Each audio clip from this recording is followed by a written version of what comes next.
Hola. Pues ya empezaste el programa, Ani.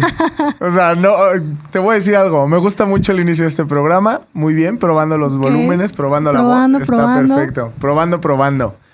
Hemos llegado a un nuevo episodio. Quedé que esta vez ya no te iba a preguntar, Ani, ¿cómo estás? ¿Cómo bla bla? Porque siempre era como un inicio incómodo. Entonces vamos a empezar directo.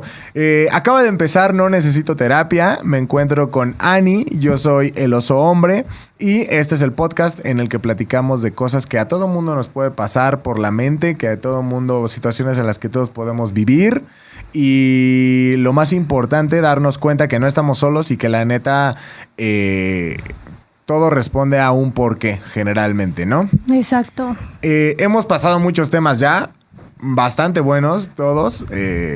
Notamos, es justo lo que estábamos hablando, que la gente se sintió muy identificada con esta parte del empleo tóxico. Del trabajo, sí. Creo que es una buena oportunidad para la gente. Si usted se siente como nosotros lo describimos en el podcast, si está teniendo como esta parte de que ya no se siente a gusto en el trabajo, o siente que simplemente es una tortura ir a trabajar o despertarse para poder trabajar desde casa, o la modalidad de trabajo que usted tenga, si ya no lo está disfrutando y al contrario es un detonante de ansiedad, creo que es un buen momento para que vayan a terapia, para que se acerquen a su profesional de la salud y de la salud mental. Uh-huh. Y tomen las acciones correctas, ¿no? Tomando en cuenta que aparte hasta se van a divertir.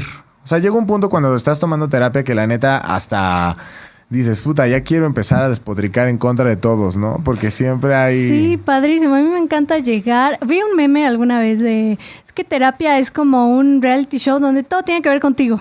Sí. A mí me encanta llegar y quejarme de todo, mentar madres y... Le mando un saludo a mi psicólogo. Es bien cool. No, y aparte te digo que pasa que es justo algo que ya habíamos hablado también.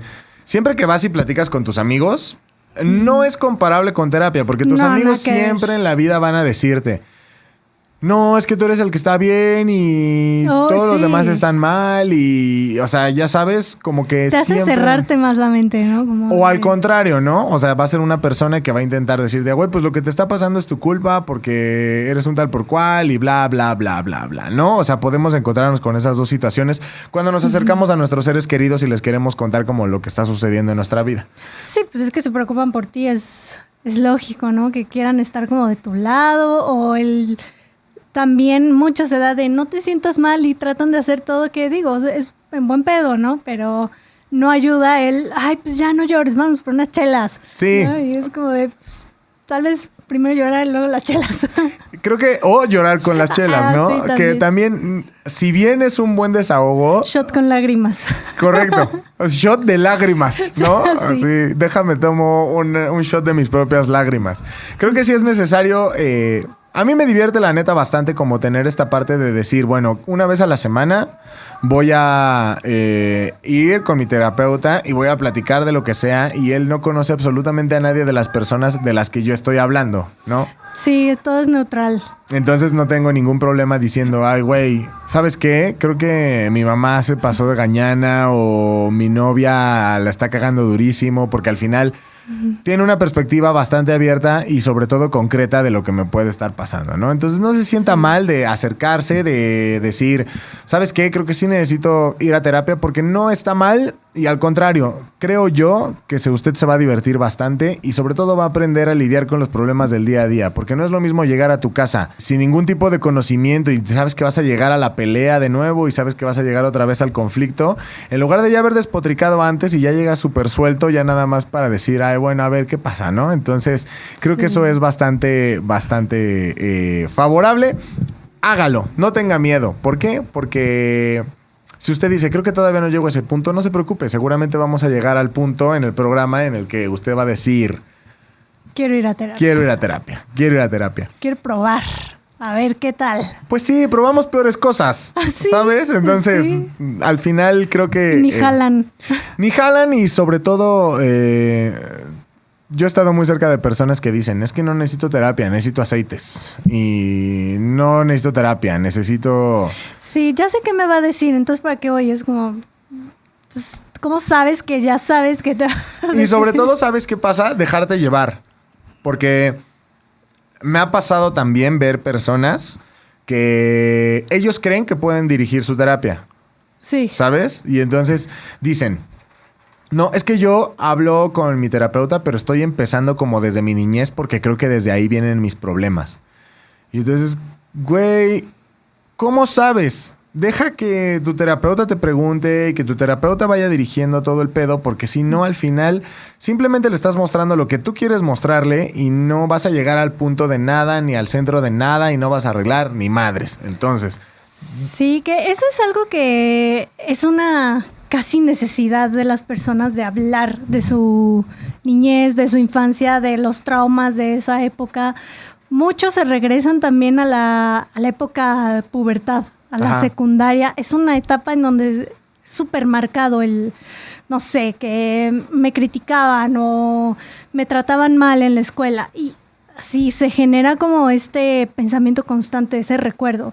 Entonces sí hay como necesidad de hablar, y digo, en este tipo de terapia, la cognitivo-conductual, no nos enfocamos tanto en el pasado, rescatamos algunas cosas, pero hay terapia que sí, o sea, te vas desde... O sea, hay psicólogos dentro del psicoanálisis que hasta casi en la panza de tu mamá, cómo fue tu parto, fuiste planeado, y es como desde ahí. Sí. ¿No? Es como mucho más análisis, búsqueda de respuestas y... Pero bueno, en este tipo de terapia, digo, es válido, ¿no? Pero sea lo que sea, el consejo siempre es déjate llevar. O sea, porque al final tú no sabes del tema y no puedes... Sí, claro. O sea, no puedes dirigir tu propia terapia, ¿sabes? O sea, al final no le puedes decir a un doctor, güey, creo que me rompí el hueso, ¿por qué no empiezas por los dedos? Él sabe por dónde empezar, entonces, si vas a entrar a terapia, entra flojito. Puedes estar alargando tu proceso. Ajá. Para que sea más... A ver, vámonos. Entra flojo, entra flojón. O sea, al final todo se va a ir dando. Y precisamente... continuando con los temas variados, en la semana me llegaron unos cuantos mensajes que decían, oye, ¿por qué ¿A tu Instagram? A mi Instagram, que decía, cool. ¿Por qué no hablas de un proceso que me ha estado molestando desde hace un tiempo, ¿no? Uh-huh. Y es el proceso que tiene que ver con la muerte. Ok. Que es bien difícil, ¿no? Yo decía cuando empezaba el podcast, es fácil, porque al final... Y te dije, no, es un pedo. Que creo que tiene dos puntos de vista que por lo menos son los que tuve acercamiento en esta semana pasada. Uh-huh. Y el primero me sentí muy identificado porque al final creo que yo lo viví mucho cuando era niño, cuando tenía como, ¿qué te gusta? 7 u 8 años. Ok. ¿Con tu familia? No, solo. O sea, fue como, haz de cuenta. Yo estaba... Me acuerdo muy bien que ya estaba a punto de dormirme y me empezó a dar como un ataque de ansiedad porque dije... Güey, un día me voy a morir. Qué loco pensar que un día me voy a morir. Ok, o sea, a esa edad empezaste a ser consciente de tu propia muerte. Ajá. Uh-huh. Y... obviamente es algo que... conforme vas creciendo, ya a veces estás en tu casa y dices, güey, un día me voy a morir, ¿no? O sea, por ejemplo, yo que fumo bastante y tengo hábitos poco saludables, sí digo a veces, güey, eventualmente me voy a morir pues más pronto que la persona promedio, ¿no? ¿O con qué calidad de muerte vas a O con qué calidad de muerte, correcto. Y entonces digo... ¿Dejaré de fumar? Dejaré de fumar o seguiré fumando o tal vez hasta mis 30 o tal vez a mis 35 o tal vez a mis 40, no sé, ¿no? Y vas como buscando opciones. Pero ya como adulto no piensas tanto como en esta parte de cómo va a ser literalmente el proceso de tu muerte. Sí, yo dejé de fumar a mis 30. O sea, creo que es una buena edad, ¿no? Y ya de ahí para arriba, pues ya empiezas otra vez a hacer... Tengo amigos que igual, a los 30 y ya tienen 32 y no puedo. Yo espero poder, todavía me quedan unos... Es un tema, está cañón. Me quedan unos cuantos meses. Creo que sí estoy abusando de esos meses, o sea, últimamente... Inundándote. Sí, es como... 30. Es ahora o nunca, cabrón. Entonces ya como... Pero haz de cuenta que... eso es como adulto, ¿no? Uh-huh. Cuando era niño me molestaba mucho, bueno, no me molestaba mucho, sino que me causaba mucho conflicto pensar en esta parte de eventualmente voy a dejar de existir. O sea, como tú ves a todas las personas que se mueren y simplemente se apaga el switch y dejas de vivir. Sí. Porque no me voy a meter como en los otros temas que también vienen dentro del mismo análisis, ¿no? De qué va a pasar después de la muerte, qué tal si reencarno y si reencarno algo que no me gusta, o qué tal si me voy a la vida eterna con Dios y qué aburrido estar eternamente ahí con... Güey, es una eternidad estando allá, imagínate qué hueva, o si soy malo es la misma eternidad pero en el infierno, o luego, ¿sabes? O sea, como que pero empiezan... ese proceso es necesario, o sea, el reconocer, o bueno, más bien... Si tienes una religión o no tienes una religión, si tienes como algún panorama de qué pasa después de la muerte, ayuda mucho dentro del proceso de duelo. Si no, por ejemplo, estas personas que son ateos, no tienen ninguna religión, no nada, y tampoco hay como ninguna conciencia de muerte, de qué pasa después, pueden pasar un proceso de duelo en el que sea muy complicado porque es como, ¿y luego qué pasó con la persona que perdí? Uh-huh. ¿No? Es como, ¿dónde está? Y he llegado alguna vez en terapia, trabajamos también temas relacionados con la muerte y era como, pues es que no sé dónde está mi papá, no sé si me está viendo ahorita, no sé si está aquí, no sé qué pasó con él, y es porque no había ninguna creencia de a dónde va, como todo esto que la mente necesita procesar. O sea, ¿crees que más bien las religiones son como... Independientemente de esta ayuda que tenemos en el día a día, porque siempre es bueno estar como en un set mental en el que dices, bueno, algo más me ayuda, algo más me está ayudando en estas situaciones que yo creo no soy capaz de sobrellevar, o... Sí, creo que tiene una ayuda psicológica creer en que algo más nos está respaldando, algo fuera de esta fuerza que nosotros podemos ver y controlar, ¿no? Algo más grande. Sí, es como concretar el proceso. Y también creo que en la muerte ayuda mucho, ¿no? Porque al final te ayuda a pensar, güey, pues no nada más se apaga el switch y dejo de existir, ¿no? Sí, es como, ¿qué creencia tienes después de la muerte? No necesariamente tiene que ser bajo una religión, pero pues sí de, no sé, por ejemplo, tú que viviste la muerte, me imagino, de tu papá. Uh-huh. ¿Qué proceso era? O sea, en tu mente, ¿cómo lo procesaste? ¿Qué pasó con tu papá? Es que para mí fue diferente porque haz de cuenta que mi papá sí creía mucho. O sea, mi papá era súper ateo, súper ateo. Ajá, y venimos, tú también eres ateo. Y yo también decidí ser ateo, a pesar de que mi mamá era súper ultra religiosa, ¿no? Ok, entonces, polos opuestos. O sea, mi papá me tuvo a los 70 años. Entonces, desde que yo tengo conciencia, mi papá siempre era como... Oye, un día me voy a morir, ¿eh? O sea, que no se te olvide. O sea, pero o sea, tienes que estar en control y todo va a estar bien. Terreno. Ajá. Y cada fin de semana era, o sea, por ejemplo, para mi hermana y para mí, le agarramos como, y va a sonar rarísimo, pero así fue, le agarramos como cierto cariño a los funerales porque nos gustaban mucho, o sea, nos gustaba mucho ir a funerales porque al final se convirtió como en una cotidianidad, porque pues los amigos de mi papá iban muriendo, cada 15 días teníamos un funeral. Wow. Y se nos hacía súper chido porque al final también... ¿Y cuántos años tenías? Yo tenía 5, mi papá 75. Yo tenía 80, yo tenía 10, mi papá 80. Yo tenía 15, mi papá 85 y así, o sea, ¿sabes? Entonces, pues eventualmente todos los amigos se fueron muriendo como en diferentes tramos de toda esa... De hecho, mi papá fue de los que duró más. Mi papá se murió a los 92. ¿Y hermanos de tu papá? Ya no conocía a ninguno. Bueno, conocí a una y se murió, ponle, cuando yo tenía 12, 13. Y ya después mi papá se quedó solo otros 10 años. Pero ya solo. Entonces, tiene sentido que desde muy chico tienes conciencia de muerte. Sí, totalmente. Y aparte era como esta parte de decir, pues sí, él me lo recordaba cada que podía, ¿no? Y él siempre, nunca tuvo miedo de decir, güey, estoy viejo y me voy a morir. O sea, tienes que saber eso, me voy a morir. Y llegó un punto en el que, por ejemplo, ya mi hermana y yo era muy cagado porque ya le decíamos, oye, pa, ya que te vas a morir, estamos pensando que, pues... no va a estar tan chido como enterrarte o quemarte, mejor te vamos a disecar, ¿no? Y entonces ya mi papá empezaba a posar y él daba como sus propuestas de cómo quería ser disecado y cosas así, ¿no? O sea, ya para nosotros llegó un punto en el que fue tan natural, claro, que hacíamos bromas natural, así totalmente. al 100%, ¿no? Sí. Cuando mi papá fallece, pues para la familia, creo que a mi hermana y a mí nos tocó más porque, o sea, por ejemplo, mis hermanas mayores... ellas sí tuvieron como al papá joven y tuvieron siempre como la conciencia de ver crecer a mi papá, ¿no? O sea, como... O sea, mi papá tiene 30, después mi papá tiene 40 y lo fueron viendo y para ellas sí fue como muy impactante saber que mi papá ya había fallecido.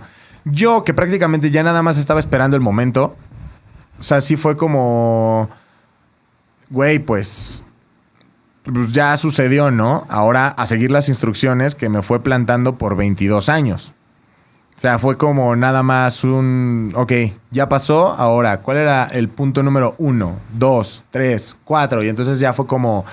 De hecho, cuando llegué a mis 18, él dijo como, güey, ninguno de los dos esperó llegar hasta esta etapa. Ahora las reglas cambian, ¿no? Y entonces ya me puso como toda una serie de instrucciones para poder seguir después de... O sea, ya eres mayor de edad, ahora las implicaciones ya no son tu papá murió y tú eres menor, güey. Ahora ya eres un adulto y las implicaciones de mi muerte, después de mi muerte, van a ser distintas y son estas, ¿no? O sea, como que él ya lo tenía todo preparado.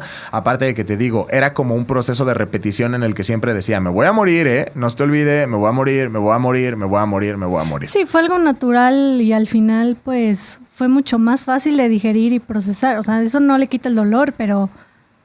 Y creo que también fue una parte, o sea, por ejemplo, yo he visto estos en comparativa, pues al final sí, siempre estuve consciente de que mi papá se iba a morir. Y cuando murió... Yo agradezco mucho que se haya muerto en 1 hora, ¿no? O sea, desde que empezó a morirse hasta que se murió, fue 1 hora. Okay. O menos. Pero yo lo comparo mucho con este proceso en donde, por ejemplo, con hermanas de mi mamá o con familiares de mis amigos, yo veo que el proceso de muerte es larguísimo, ¿no? Y llega un momento en el que la muerte hasta es un descanso. O sea, de que dices, güey, no es mal pedo, pero qué bueno que ya se murió, porque todos estábamos sufriendo. La familia estaba en una situación súper horrenda. La persona, sobre todo, estaba en una situación tremendamente horrenda. Entonces ya la muerte se convierte como en un descanso. Sí, ese es un sentimiento normal que viene después de la muerte, como una sensación de alivio. Se da mucho en personas que... tuvieron un proceso de enfermedad y acompañaron a esa persona hasta su muerte. Uh-huh. Entonces sí es esa sensación de ya está descansando, ya no está sufriendo, ya no le duele y es como este alivio. Entonces sí, es un sentimiento natural y completamente normal de ese proceso. Pero también depende, digamos, cómo se va a llevar el proceso dependiendo de la muerte. Uh-huh. Por ejemplo, estas muertes que son de... varios, ¿no? Que se mueren en un accidente, toda la familia y queda viva la mamá o el papá o uno de los hijos, ¿no? Es como procesar en conjunto todo eso, una muerte inesperada, que ahí se juntan las dos, ¿no? De muerte de varios familiares o varias personas, más la muerte inesperada. Sí. Es esta que te sorprende y creo que en esta situación que estamos viviendo, que se han venido muchas muertes por todo esto de la pandemia, también, o sea, son como muy inesperadas. Me han tocado muchos pacientes que por desgracia perdieron a alguien y sí es como es que lo diagnosticaron y lo metieron al hospital y estuvo 3 días, ya iba saliendo y se murió. Y es como, ¿qué? O sea, procesar todo eso en un tiempo súper reducido de... Lo más largo que yo he visto en el consultorio de proceso por COVID es 1 mes. En 1 mes se murió. Uh-huh. Y sí es como súper duro enfrentar ese tema. Mucho la clásica pregunta de por qué pude haber hecho, cómo lo pude haber cambiado y como que la mente regresa, ¿no? Uh-huh. A cómo cambiar las cosas. Eso es parte natural, ¿no? Es parte normal también del proceso de duelo. Pero te digo, o sea, depende mucho de la muerte, ¿no? También... Alguna vez tomé un curso de primeros auxilios psicológicos y ahí venía un poco hablando de la muerte y decían que la muerte más dolorosa o que más se llega a sentir es la muerte de un hijo. Ajá. Entonces ahí también depende cuántos años tenía la persona que murió. Sí. ¿Fue tu hijo, fue tu hermano, fue tu papá, amigos? ¿Fue inesperado, no fue esperado? O sea, ya se esperaba, ¿no? Diagnóstico de cáncer es como, bueno, es una posibilidad. No te preparas, obviamente nunca te puedes preparar al 100% para despedirte de alguien, pero sí. Creo que también lo vives diferente, ¿no? Cuando es una persona que tú ves en igualdad de condiciones a ti, ¿no? O sea, por ejemplo, cuando se muere un papá, siempre va a ser triste, pero sí. Al final creo que el orden natural de las cosas es que los papás se mueran y tú sigas vivo. Sí. O sea, ese es el orden natural de las cosas. Pero cuando dices, se murió un amigo y yo convivía con él y teníamos la misma edad, tuvimos la misma historia de vida y de pronto él, por X o Y, ya ripeó, dices, cabrón, pude haber sido yo. Sí. Y ahí es cuando sí te pones a pensar y dices... Y más cuando estás en ese ambiente. Sí. ¿No? Con tus amigos, sí. O sea, siempre que tienes un círculo y en ese círculo muere alguien o hasta cuando es una persona que conociste hasta casualmente, pero tú consideras que estaban en igualdad de condiciones por edad, por generación, por contexto. Hábitos, Ajá. fiesta, ¿no? Como... Exactamente, cuando dices, esa persona tenía prácticamente la misma vida que yo y ahorita ese güey ya está muerto, ¿no? Entonces, yo creo que te pones a pensar, a mí me ha pasado decir, cabrón, pude haber sido yo. Y me atacan dos pensamientos al mismo tiempo, que es el pensamiento de decir, estoy aprovechando mi vida, estoy preparado para morirme, ¿qué sucedería si me muero hoy? Y esa es como la parte, vamos a ponerla burocrática de la muerte, ¿no? Es como todo el papeleo de la muerte. Pero la que me preocupa más o la que más me impacta es decir, ¿cómo va a ser ese momento? O sea, yo no tengo miedo a morirme, ¿no? Creo que también tiene mucho que ver con la educación que tuve, en donde dije, claro, pues la muerte totalmente. Al final va a suceder, ¿no? O sea, a mí la muerte no me asusta en lo absoluto y en varias ocasiones, tal vez en algún momento lleguemos a eso, pero yo, o sea, sí he tenido situaciones en las que por centímetros he dicho, güey, estoy vivo, pero nunca he tenido como esta sensación de decir, tengo miedo de morirme. Lo que sí me da miedo es ese segundo, el 3, 2, 1, muerto. ¿Sabes? Esa frontera entre estoy vivo y estoy muerto, ese instante es el que a mí me da pavor. O sea, nada más como el torniquete es el que yo digo, qué cabrón pasar el torniquete. Sí, o sea, ¿te da miedo como el dolor? No sé si es dolor. ¿Qué va a pasar con mi mente? Porque hay personas que es como, ¿y si me va a doler? ¿Qué va a pasar? Evidentemente creo que puede doler, pero puede ser como súper rápido. Pero sí, todo el proceso que va a vivir mi conciencia es el que me espanta. Porque es cuando dices, a ver, estoy vivo, estoy, no sé, en cualquier situación en la que tú quieras, pero vivo. Y después 3, 2, 1, muerto, ¿qué sucede? Se apaga el switch, ves negro, o ves la luz, o ves a Dios, o ves al diablo, te reciben directamente, o tienes como un hall en donde tus familiares ya saben que te vas a morir y todos los muertos dicen como, tranquilo, te vamos a dar el curso inductorio a este nuevo nivel.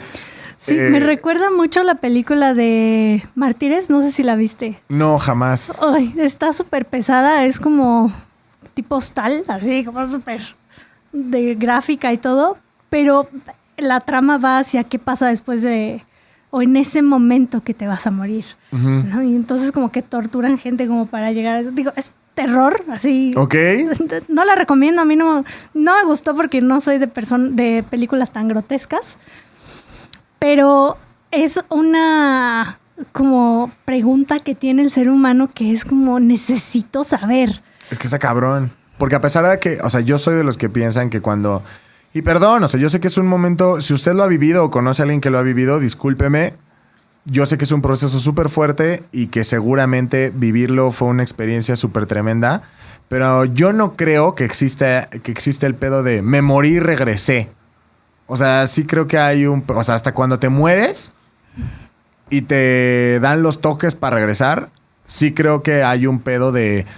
Tu cerebro como que se está apagando, no mames, energía de nuevo, ¿no? Entonces, no creo que a nivel conciencia sí sea una muerte y luego regreso. Sinceramente, no lo creo. Necesitaré más base científica, que aún así no la hay para decir si te mueres y regresas, o los que... Sí, pues a los que les dan toques. Existe una palabra que no sé pronunciar, pero desfibrilador, alguna madre así, cuando te dan las paletas para que vuelvas a tener vida.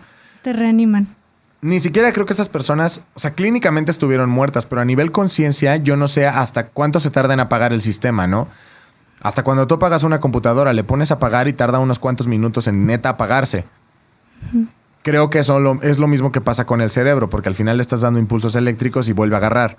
No creo que haya sido una muerte.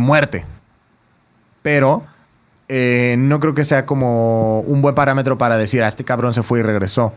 No creo que nadie tenga esa respuesta. Y esa es justo la que me asusta, ¿no? No le tengo miedo como tal a la muerte. Le tengo miedo a justo ese momento, a ese segundo, a ese torniquete, a cuando te revisan la visa para pasar, a ese punto en donde dices, vivo o muerto. Ese segundo es el que me espanta y desde niño era el segundo que a mí me hacía consciente de que, güey, ahorita estoy vivo, estoy respirando, pertenezco a un plano y en algún punto de mi vida, ya sea a los 80, a los 15, a los 30... Sí, se va a apagar. Voy a pasar, o sea, no hay forma de escaparme a la posibilidad de que me voy a morir. Y saber que no tienes escapatoria más que morirte es un impacto bien cabrón. O sea, es algo súper difícil de entender. Pero esa conciencia que tú tienes de muerte creo que es necesaria para tu salud mental. Híjole, no recuerdo exactamente. Me parece que es la psicología que se va como a lo existencial. Que creo que ellos, no sé, estoy hablando desde la ignorancia en este punto, pero creo que ellos meten mucho este tema de la muerte como pues es parte de la vida. Y hay teorías que dicen que muchas como neurosis o cosas que se dan dentro de ansiedad es porque está relacionado a la muerte y no hay una aceptación de ella. Uh-huh. Como parte de tu vida. Y eso que tú tienes, te digo, es como una ventaja porque la estás procesando. En mi familia tengo una tía que ya sabes que te hablan de galloso para que pagues tu lugar en donde te van a enterrar y le marcan y no sabes, se pone mal así, ¿cómo me están hablando estos? Y es como, pues... va a pasar, es mejor dejarlo preparado. Sí, claro. Entonces, hay personas que lo niegan por completo y eso pues detona mucha ansiedad, mucho estrés y no solo hacia nosotros, hacia la familia, que nadie se muera. Y es como, pues no puedes tener control de eso. No, tú no decides en qué momento, ni cuándo, ni cómo tú o la familia se va a morir. Sí está muy cabrón, sobre todo porque... de ahí ya entramos como a la otra parte, ¿no? O sea, la primera parte de esta discusión es decir, somos conscientes de nuestra propia muerte y está cabrón saber que un día se nos va a apagar el chip. O sea, eso va a suceder y aceptarlo está cabrón y creo que o sea, mientras lo piensas es como un duelo personal de decir... Sí, es un proceso. Güey, me voy a morir. No es como que lo piensas y ya lo acepté. Y hasta en algún punto... los días hasta empiezan a parecer insípidos. Cuando eres niño, en mi caso fue cuando yo era un niño, los días eran insípidos porque era, pues, ¿para qué me divierto? Me voy a morir. ¿Sabes? Entonces, ¿para qué vivo? O que te fuiste al otro extremo, ¿no? Al de, pues voy a hacer todo. Sí, no. O sea, me fui totalmente al horrible. Y fue como, ¿para qué juego? O sea, ¿para qué veo a mis amigos? ¿Para qué...? Pues, güey, ¿de qué sirve hacer todo esto si al final todo se viera a la mierda? Me voy a morir. Y entonces como que lo tomé como de una forma bien gacha, ¿no? Uh-huh. Ya después igual, o sea, le dije a mi papá, me voy a morir. Y mi papá me dijo, pues yo también. O sea, al final todos nos vamos a morir y tienes dos opciones. O sea, vivir miserable porque un día te vas a morir o tener una vida bien chida y ya después morirte. Al final no te vas a llevar nada. Entonces tú decides qué tan chido va a ser tu momento aquí. Y eso te hizo... Y eso me hizo como cambiar el chip. Me tardé. O sea, no fue así como ya, chido. Entonces a disfrutar. ¿Sabes? Todavía me costaba como el trabajo de decir... Claro. ¿Para qué tengo amigos? ¿Y para qué hablo con ellos? ¿Y para qué compro tazos? ¿Y para qué me preocupo por todas estas cosas? Y al final me voy a morir. O sea, qué tristeza que todo esto vale para pura mierda porque me voy a morir. Eso a mí me causaba un chingo de conflicto. Entonces era como esta parte de entender la muerte. Y después... Procesarla cuando sucede. Sí, cuando la vives con un familiar, amigos... Cuando la muerte viene de alguien súper cercano, si dices, o bueno, no súper cercano, pero súper joven. A mí, yo me acuerdo mucho que una de las que más me impactó fue... Hubo un accidente de un BMW en Reforma, que venía súper rápido y un poste lo partió en dos. Sí, recuerdo. Y para mí fue súper intenso. Yo tenía una exnovia y esa exnovia era... Una de las personas que falleció en ese accidente fue una persona muy querida para ella, porque era parte como de su grupo de amigos y era súper querido, ¿no? Y yo conviví con él en más de una ocasión y pues en muchísimas ocasiones. O sea, yo era parte del grupo, pero ya sabes, parte del grupo porque soy el novio de alguien muy, muy cercano, importante, ¿no? En el grupo. Y ahí me pegó doble, porque, por ejemplo, yo vi el video. O sea, yo vi el video, el súper horrible, en el que... ¿Viste la muerte? Sí, en el que un cabrón iba por la calle, se encontró con eso y empezó a grabar con su celular. O sea, el video que todo el mundo se empezó a pasar por WhatsApp, en donde neta se veían los cadáveres en el suelo. Sí. Yo vi ese video y decía, pues está muy cabrón, y lo vi por morbo. Una hora después, me habla mi exnovia y me dice, se murió tal persona en el accidente del BMW. Y en cuanto me lo dijo, dije, cabrón, vi el video, vi su cadáver después del accidente, automática, o sea, y luego, o sea, no se veían las caras porque obviamente no lo reconocías y los cuerpos quedaron lamentablemente muy, muy maltrechos. Entonces, cuando ella me dice eso, automáticamente asocio el video, digo, es forzosamente esta persona que aparece en el video, es este, de todos los cuerpos es este. Y para mí fue súper cabrón porque vi el video sin saber que era él, después yo ya sabía que era él, después ya vino la parte de conviví con él, o sea, conviví con él de una forma activa, o sea, al final nuestra relación al principio no era muy buena. Pero ya después al final, no sé si sea como que lo aprecias, porque creo yo también que a pesar, bueno, si ya pasan muchos años, sí, ¿no? Pero cuando alguien pertenece a un grupo, cuando tú llegas a un grupo como el novio de alguien, al final tienes cierta empatía con ellos, tienes simpatía con ellos. Sí. Y para mí fue súper fuerte decir, qué cabrón. O sea, se murió y estaba bien cerca de mi edad, ¿sabes? O sea, y tenía la misma vida que yo, y yo más de una vez he hecho lo mismo. Me he subido a un automóvil conducido por alguien que está más ahogado, que incalificado para poder manejar una máquina, ¿no? Para poder operar cualquier tipo de unidad automotriz. Y a él le tocó. Y muchas veces pasar por ese proceso de procesar la muerte de alguien cercano te hace cuestionar tu propia vida, hacia dónde te vas dirigiendo, si vas a cambiar de rumbo, si vas a continuar ahí. O sea, sí también es un proceso para el que, pues, los que nos quedamos, ¿no? ¿Y qué pasa cuando es la muerte de un familiar? O sea, ¿qué diferencia tiene ese duelo? Porque creo que sí está bien difícil decir, güey, me quedé solo, ¿no? No importa cuántos años tengas. O sea, me imagino que evidentemente hay personas que tuvieron una pérdida cuando ellos todavía eran jóvenes. Me refiero a jóvenes no independientes, ¿no? ¿Qué pasa cuando la persona que fallece es la persona de la que tú dependías económica y emocionalmente? Eso también debe de estar muy cabrón, porque al final me estoy quedando solo en el mundo. Claro, sí, los sentimientos de soledad se pueden incrementar mucho. Puede haber esta etapa de negación, ¿no? Que te estanques en alguna etapa del duelo o con alguno de estos sentimientos. Y pues sí, puede ser súper, súper duro, sobre todo cuando ya no hay algún otro familiar, ¿no? Si eres como dependiente de la persona que falleció y no hay otro familiar que pueda ver por ti, pues sí, ahí es como otro proceso. ¿Qué pasa con con ese niño en ese caso? Ajá. Sí es muy, muy duro. Y cuando, no sé, por ejemplo, ya que tienes un poco más de conciencia de la muerte, ¿no? Como más madurez en el sentido de que pues ya no dependes de esa persona. Por ejemplo, tú que lo viviste con tu papá, o no sé, yo que lo viví con mis abuelos. En ese caso hay como una como relación que hace una terapeuta que me encanta, que no se supera una muerte al 100%. Más bien lo que pasa es que aprendes a vivir sin esa persona. Claro. Es aprender a llevar tu vida. Y ella lo plantea como si tuvieras un jarrón de cristal y hay una piedra de algún color que representa la muerte de esa persona. Uh-huh.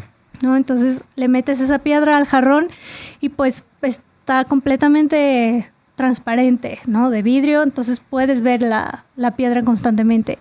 Conforme vas avanzando tu vida, conforme vas teniendo experiencias, conoces personas, vas viviendo nuevas cosas, se va llenando de otras piedritas, de otros colores. Y entonces esa queda enterrada.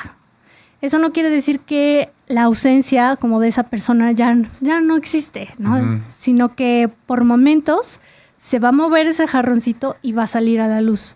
Ejemplo, el cumpleaños de la persona fallecida o nuestros cumpleaños, ¿no? De que esta persona hacía tal cosa. O por ejemplo nuestra cultura, ¿no? Que nosotros tenemos como muy marcado el Día de Muertos. Exacto, ¿no? También la ofrenda para esa persona, Navidad, Año Nuevo, como cosas así como muy marcadas. En ese momento pues va a salir la piedrita y va a estar ahí un tiempo. Después se va a volver a esconder.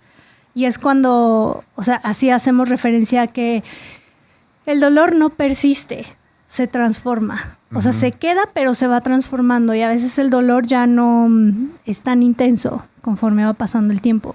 Es lo que se espera, ¿no? Dentro de un duelo saludable.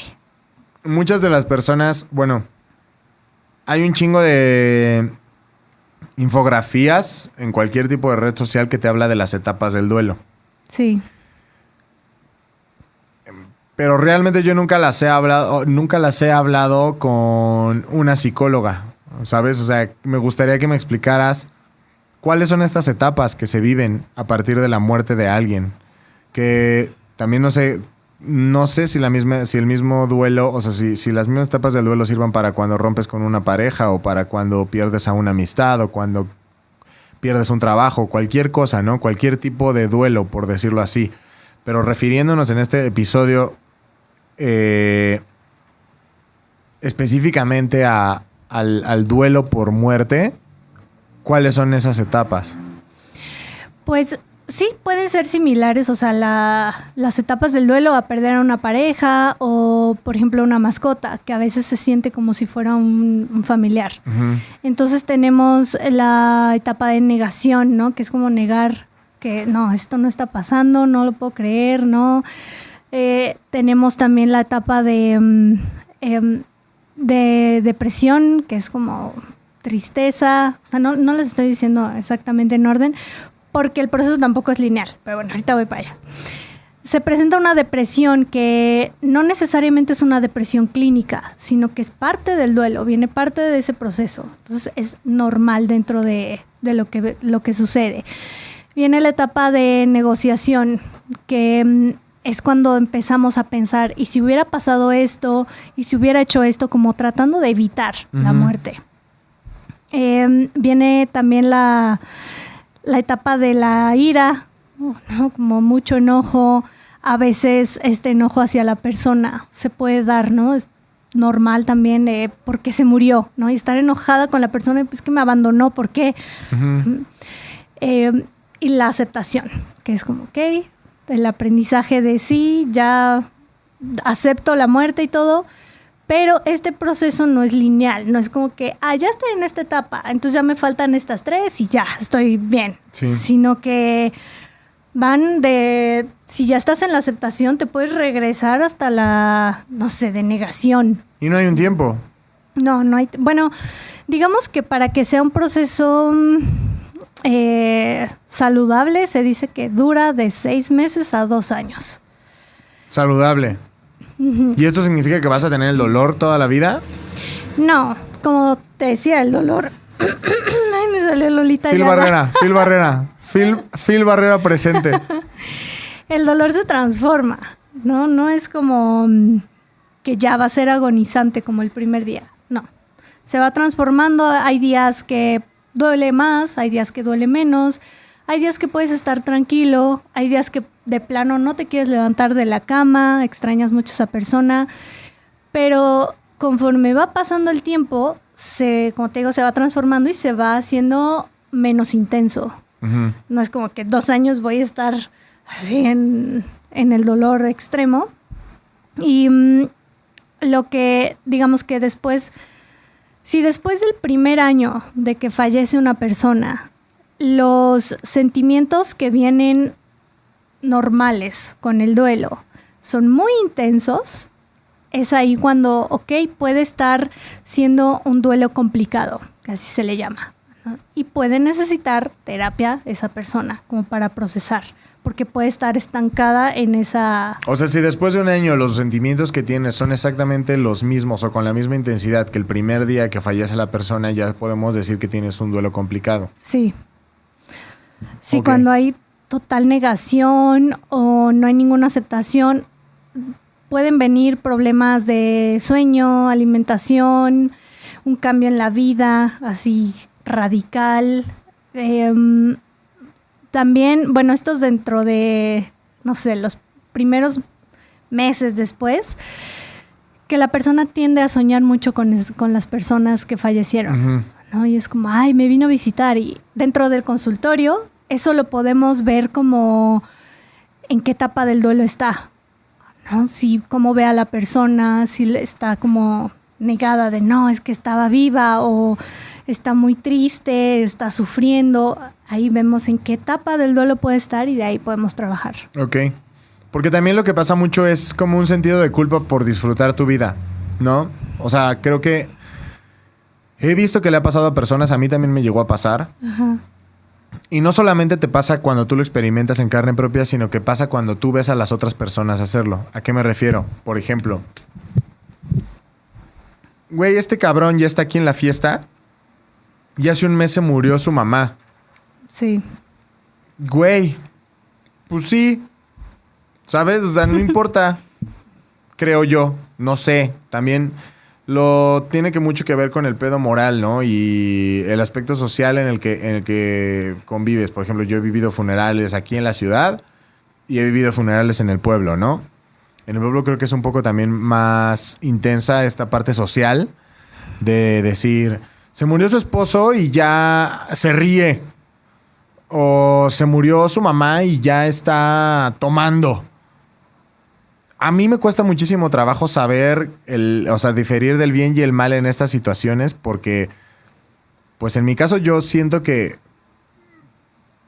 yo ya estaba como muy... Yo, por ejemplo, yo vi que mi mamá le estaba pasando tan mal cuando falleció mi papá, que la primera vez que mi mamá dijo, ¿qué pedo? Vamos a echarnos unas chelas. Yo dije, vamos, o sea, chingón, ¿no? Porque al final yo vi que ella era cuando ella estaba saliendo un poco de esta parte de siempre estar triste y siempre estar llorando y siempre estar... O sea, no quería ni siquiera mover sus cosas, ¿no?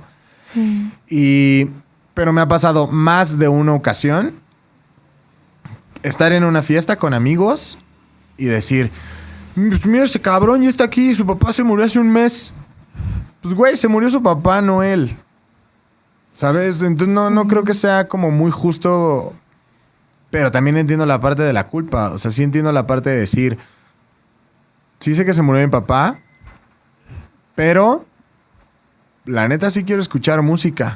O sea, sí quiero poner la música que yo quiera porque, no sé, es como me siento ahorita y estoy tratando de llevar mi vida normal y sigo yendo a la universidad y sigo viviendo. Y dentro de esa vida, normalmente algo que yo disfruto mucho hacer es escuchar mi música. Por alguna razón, hoy, a 3 semanas, a 2 semanas de que murió mi papá, me parece incorrecto escuchar música. Y entonces tienes como esta culpa de hacer como que ellos siguen aquí o vivir tu vida normal aún sabiendo que ellos ya no están. A mí la culpa me parece algo súper importante como para decir, güey, esta situación no es normal. No es normal que me sienta feliz, no es normal que quiera vivir otra vez, no es normal que quiera... con la parte sexual creo que importa mucho, ¿no? O sea, cuando dices... Sí, o sea, murió mi familiar, pero eso no me quita no estar caliente, ¿sabes? Y tener como esta misma culpa de decir... Cabrón, estoy caliente y al mismo tiempo tengo el duelo y creo que está mal querer coger al mismo tiempo en el que tengo el duelo con mi familiar porque creo que no está bien, porque creo que debería sentirme triste y no es el momento como para sentir impulsos sexuales, pero al final, ¿en qué momento está bien y en qué momento está mal seguir con tu vida y seguir disfrutando de la vida, entre comillas, sabiendo que tienes este dolor? Pues es que hay que tener en cuenta que el proceso es individual. no va a ser el mismo el tuyo que el de tu amigo que perdió a su papá. O sea, no es lo mismo. Y lo que mencionas como es que debería estar triste, esos deberías son los que hay que romper. Muchas veces también las personas tienen esta relación de tristeza con lágrimas. Es que no lloró en el funeral, es que no, ni una lágrima. Es como, eso no quiere decir que no te importa. La tristeza no solo se ve con lágrimas, se ve de distintas maneras. Y pues el que la persona esté intentando continuar con su vida no significa que no lo esté procesando. Entonces, hay que darle chance también de, pues bueno, la tristeza sí es algo que se espera, pero a veces no es tan marcada. A veces son otros sentimientos. Es también otro común que sensación de que la persona está ahí, que te está acompañando y es como, ay, pues estoy tranquilo porque sé que me están cuidando. Entonces es parte del proceso. O el enojo o, como te decía, los sueños, ¿no? Que aparece, me vino a visitar. Las personas lo relacionan así. Sí. Entonces pues es muy, muy personal y muy individual y no hay que estar juzgando como de, a ver, ¿está llorando o no? ¿Eso quiere decir que le importa o no? O sea, las lágrimas no miden. Que también me interesa saber qué tan... Y este es un tema súper jaque, ¿no? O sea, nos pone en jaque porque creo yo que cuando tú vas a terapia o cuando tú tratas de ver qué procesos están sucediendo en tu mente de una forma, si quieres verlo un poco más científica,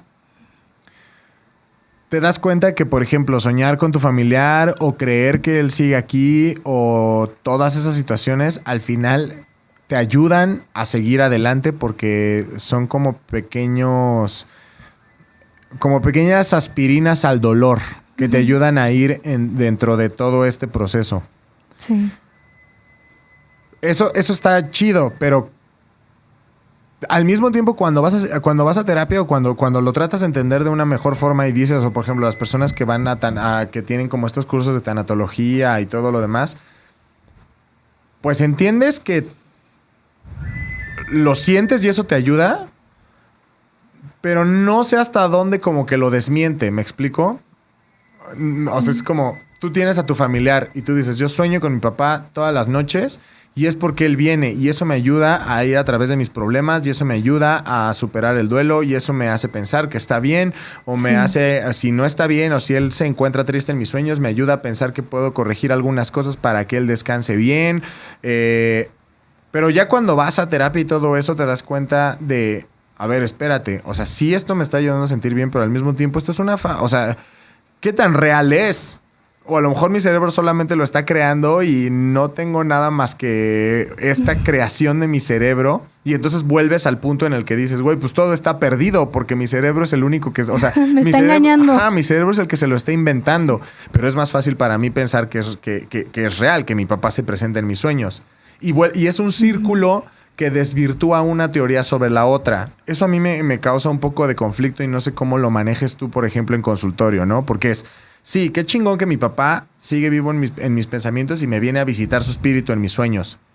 Y en terapia es, qué chido que yo soy capaz de sobrellevar este duelo pensando que mi papá está haciendo esto, pero al final es una creación de mi mente para hacerme sentir mejor. Entonces, qué culero que estoy pensando esto porque no es real, pero al mismo tiempo, qué chingón que es real, aunque yo sé que no es real y entonces voy a terapia otra vez y entonces es un círculo en el que no sabes qué pensar porque o es o tu mente, o es el familiar real en espíritu, o es la religión, o es la ciencia y al final tú eres el que sigue vivo y batallando con eso en la vida real. Sí, creo que todo depende de el contenido de esos sueños. O sea, si es más una negación de no se ha ido, está aquí, me está visitando y eso está haciendo que se estanque el proceso de duelo, ahí sí se trabaja. Pero como yo lo trabajo, respeto mucho las creencias. ¿No? Respeto mucho las creencias de religión, de qué pasa después de la muerte de la otra persona. O sea, yo no trato de imponer lo que yo creo. Entonces, si esa persona cree que, bueno, me vino a visitar, qué cool, qué chido, pues si puedes, háblale, salúdalo, no sé. Uh-huh. Pero si eso ya está interfiriendo con el proceso natural, si se está bloqueando, ahí sí, ¿no? Entonces, te digo, todo todo depende de cómo lo estés tomando. Ahora, mientras va avanzando el proceso de duelo, se espera que ya no sean tan recurrentes los sueños. Claro. Y poco a poco vaya como desapareciendo esta parte. Y hay otra, como esto, tomando un poco lo que decías de, ay, este güey ya está en la fiesta y su papá se acaba de morir. A veces también llegan, que también es normal, parte del duelo, el bloqueo de emociones. O sea, como que se bloquea todo, como que tu mente lo hace para como un mecanismo de defensa, para no caer en un dolor muy profundo. Y después poco a poco vas procesando. Entonces puede que, no sé, estas personas que las ves en el funeral o de días después, como su vida completamente normal, tal vez están bloqueando esto. Y a la gente le enoja. Sí, es como, ¿cómo puede ser posible? Y es como, pues, dale chance, así es su forma de procesar, así funciona su mente, cada mente es única. A mí el madrazo me llegó días después. O sea, y... Porque también creo que fue como una forma de... O sea, mi papá me dejó tantas instrucciones y como que fue tan preciso en todo que yo decía, primero tengo que sacar... O sea, vamos a salir del pedo y ya después vemos qué onda, ¿no? Y eso incluía muchísimas cosas, ¿no? Desde los gastos funerarios y ver todo el proceso en la funeraria, después en el panteón, después en todos lados. Y a mí me llegó ya hasta que estaba solo en casa, ¿no? Ya fue cuando dije, ya no está aquí. Ya fue cuando me llegó pues, la tristeza, ¿no? A pesar de saber todo lo que yo sabía, y era cuando pues ya no está aquí, ¿no? Y entonces es mi momento para sentirlo, para hasta disfrutar este tiempo de decir, güey, ya no está aquí y voy a llorar porque me lo merezco. Pero si algo me encabronaba es que en el funeral la gente te ve normal y es como, llora, llora, llora, llora, llora, no te resistas, está mal, no te contengas, no te hagas el fuerte.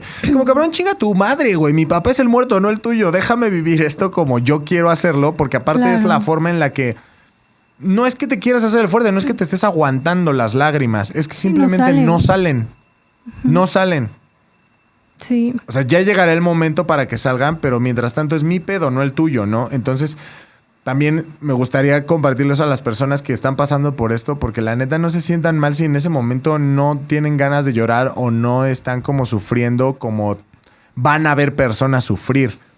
Porque en un funeral siempre vas a ver a los súper intensos, a los medios y a los que de plano parece que no les importa. Si ustedes los que parece que les vale madre, es un proceso también normal. Y no se sientan mal porque creo que las personas lo hacen como en un buen pedo, ¿no? De llorar es bueno y llorar es desahogo y llorar es dejar ir. Si tú no quieres llorar, cabrón, no te fuerces. O forces, no te forces. No es a huevo. No es una situación en la que llora o no lo sientes o no lo vas a superar nunca. Sí, no. Creo que espérense. Ideas falsas. Y de que les va a llegar, les va a llegar. Eso es un hecho, es una promesa, les va a llegar el llanto, pero... o sea, sé que puede llegar a ser muy abrumador, pero vale la pena que ni siquiera se molesten con las personas que les están diciendo llora y no te hagas el fuerte, no te hagas el fuerte. Güey, no se están haciendo el fuerte, simplemente no lo sienten en ese momento y cada quien le llegará a la realidad en cuanto le tenga que llegar. Sí. Para que no se sientan mal si no están llorando en el funeral de quien sea. Creo que es algo totalmente normal. Y ahí sí lo tomé personal porque si algo me súper emperraba es la cantidad de personas que llegaron a decirme, llora, no te hagas el fuerte. Y es como, ok, gracias por darme permiso. Así, no mames, gracias, güey. Ya era lo que necesitaba que me dijeras para ponerme a chillar. Sí. No es así. O sea, creo que no va por ahí. Pero al final podemos decir que la muerte es un proceso natural y va a seguir pasando. Es parte de la vida. En todo momento, ¿no? Y va a seguir pasando hasta que te mueras. Y creo que sí está bien chido, pues aprender que pues, es lo único seguro. Digo, más allá de filosofía y la vida es más bonita porque nos vamos a morir y cosas así, creo que es entender que al final somos organismos vivos que en algún punto van a dejar de funcionar. Así es. Vean Soul, está bien cool. Sí, Soul está re buena. Y creo que te ayuda a entender un poquito más de lo que sucede, ¿no? La por lo menos más vida. que Coco.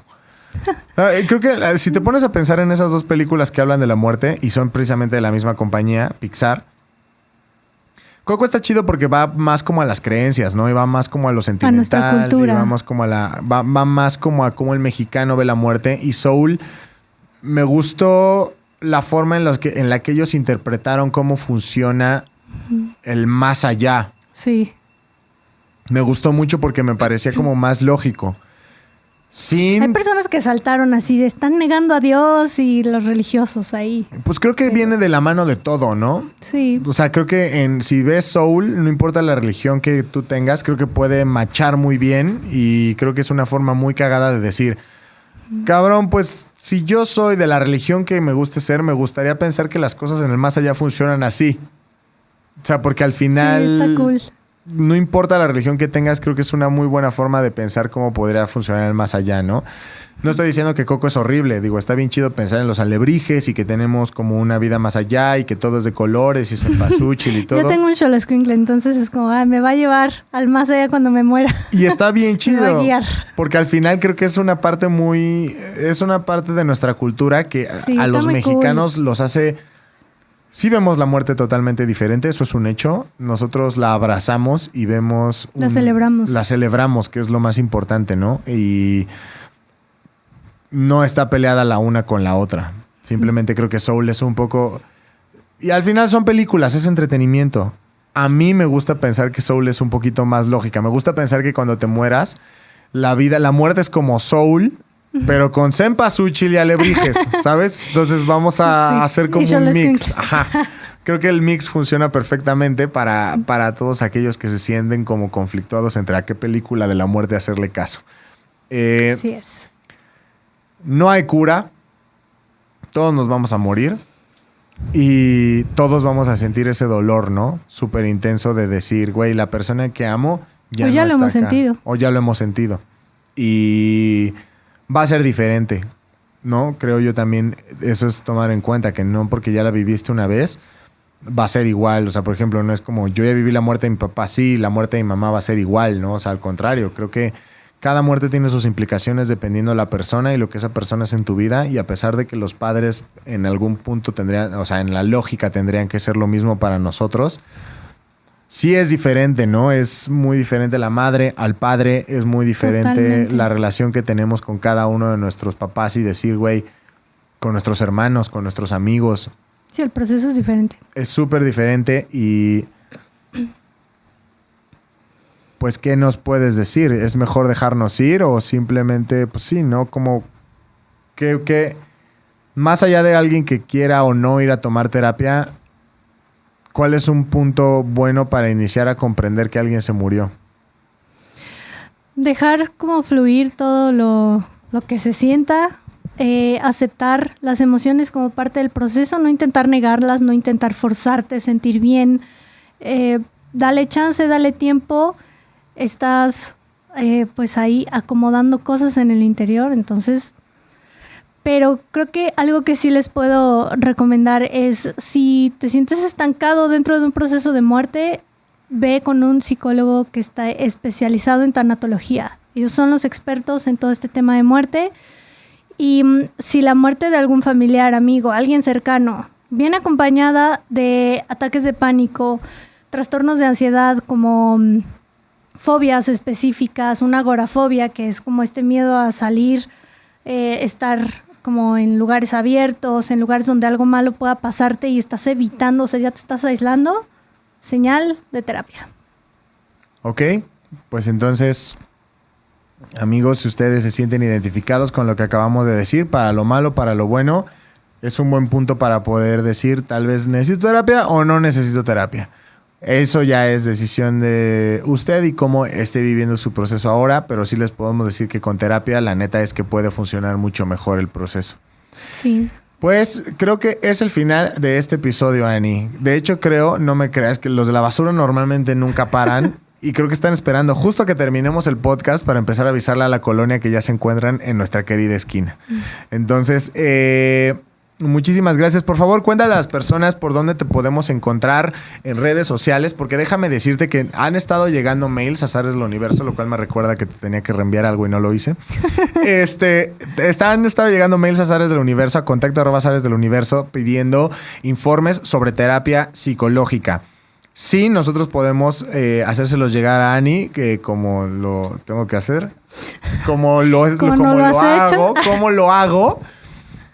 Pero hay una forma muchísimo más directa de contactarte, porque al final nosotros simplemente somos el medio. Yo soy aquí el que dice algunas cosas que usted puede identificarse, pero la chida, la que sabe, la mera buena es Ani. Y ella le puede dar como más, no consejos, pero sí los puedes poder canalizar hacia lo que tú crees que es correcto para ellos, ¿no? Sí. ¿Dónde te pueden encontrar? ¿Por qué canales? Pues escríbanme directo a mi Instagram, Ani Pavía Psicóloga. En Facebook también estoy igual, Ani Pavía Psicóloga, así que me pueden mandar mensaje por ahí también. Y pues veo si puedo atenderlos yo o si no, tengo terapeutas de mi confianza, los puedo canalizar. Excelente. ¿Aprendiste eso, Héctor? Porque se ve que tú necesitas mucha terapia, amigo. No. Mucha maldad en una sola persona. A mí me pueden encontrar como @elosombre. La verdad es que no los puedo ayudar mucho en materia psicológica. Sí les puedo dar el Instagram de Ani si en algún momento lo necesitan. Pero de ahí en fuera, pues síganme. Es divertido seguirme. A veces. De vez en cuando. Y también sigan nuestras redes sociales. @ZDUMX. Métase también a zdumx.com, zdu.mx. Métase a zdu.mx y descubra todo lo que tenemos para usted. Historia pop, historias vergas, el podcast Boo, que es el de todas las chicas, a toda máquina, si le gusta a usted lo de los carros y lo de las llantas y lo del aceite. No necesito terapia. ¿Qué más? El rap semanal, el Ya te las ares, todos nuestros contenidos se encuentran ahí. Síganos también en nuestras redes, @ZDU al aire para el otro podcast, @ZDUMX para toda la compañía. Pero lo más importante, si usted cree que necesita terapia, síganos escuchando, compártanos. Si usted cree que estos temas le pueden ayudar, por favor, también compártaselo a personas que ustedes creen que le pueden ayudar. Si tiene temas, díganoslos. Porque este tema, justamente el de hoy, nació por eso, porque alguien nos dijo, necesito que hablen de esto, por favor, que me tiene consternado. Y aquí está, dedicado este episodio a esa persona. Correcto. Y pues creo que ya, eso es todo. Nos vemos la próxima semana, Ani. Cool. Con más temas, más no necesito terapia, diversión, risas, diversión, muerte.